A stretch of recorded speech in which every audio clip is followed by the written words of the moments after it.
మా ఆడబిడ్డ నేను పెళ్ళైన కొత్తలా హైదరాబాద్కి వస్తున్నా.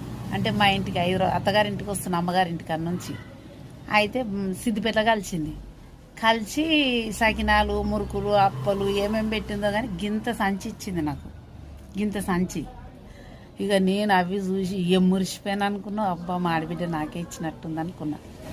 అప్పుడు ఏంటంటే చిన్నప్పుడు జర ఎట్లా ఇవి తినాలి అవి తినాలి అనిపిస్తుంది.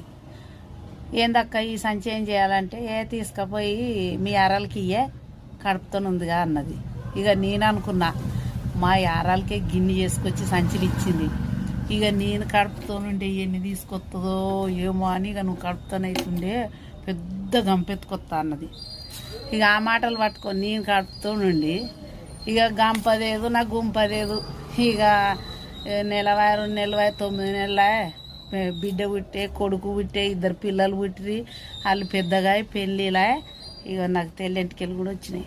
ఇది వరకు ఆమె గంప తెలియదు, నాకు గింప తెలియదు. అవ్వస్ అంటే ఆడపిల్లలు కూడా ఉంటారు. కానీ మీరు కూడా ఆడపిల్లలు ఏదో పెడతారా ఆశతో కడుపుతో ఉండకుర్రి. వాళ్ళు పెట్టుడు కాదు కదా, మనయే గుల్ల. ఇట్లుంటుంది తమాషా. చూసిర్రా? ఎందుకంటే కొన్ని విషయాలు గట్లుంటాయి. ఎవరో వస్తారట, ఏదో చేస్తారట. ఎదురు చూసి మోసపోకుమా, ఎదురు చూసి మోసపోకుమా. మన దగ్గర ఉంటే కొనుక్కొని తినాలే. వాళ్ళు పెడతారు వీళ్ళు పెడతారు నీ ఆశ పెట్టుకోకమ్మా. Bye bye.